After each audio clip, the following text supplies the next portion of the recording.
ঈদের দিন থেকে ১২০টি প্রেক্ষাগৃহে প্রদর্শিত হচ্ছে শাকিব খান অভিনীত বরবাদ সিনেমাটি। দর্শক মহলেও ছবিটি নিয়ে বেশ আলোচনা চলছে। সিনেমার ডায়লগে অনেক দর্শকই মজেছেন। শাকিবের মুখে এই জিল্লু মালদে ডায়লগটি তো ভাইরাল। নারী, পুরুষ, শিশু, তরুণ হল থেকে বেরিয়েই বলছেন শাকিবের সহকারীর কাছে মদ চাওয়ার ডায়লগটি। বসুন্ধরা, উত্তরা, বনশ্রী, কুড়িল ও বাড্ডা সহ রাজধানীর বিভিন্ন স্থানে অভিজাত ও অত্যাধুনিক মানের ফ্ল্যাট কেনার এক নির্ভরযোগ্য প্রতিষ্ঠান প্লেজেন্ট প্রপার্টিজ লিমিটেড। তাই আপনার স্বপ্নের আবাসনের জন্য আজই যোগাযোগ করুন। Pleasant properties limited, where destiny matches eventually.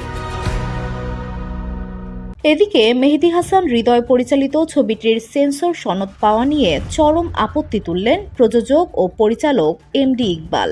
তিনি বলেন, আমার কাছে মনে হয়েছে শাকিবের এই ছবি করাটা উচিত হয়নি। তার কাছে জাতি কি শিখল? ফেসবুকে রিলস দেখলাম, একটা মেয়ে মদের বোতল হাতে নিয়ে বলছে, এই জিল্লু মাল দেয়, সমাজ তো ধ্বংস হয়ে গেল।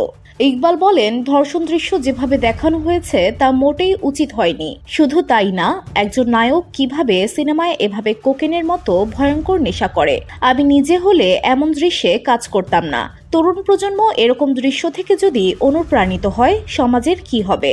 আমি চাইবো না আমার সন্তান এমন ছবি দেখুক। সেন্সর সার্টিফিকেশন বোর্ড থেকে এ ধরনের ছবি কিভাবে প্রদর্শনের অনুমতি পায় তা নিয়ে প্রশ্ন রয়েই যায়। VOD Bangla news desk.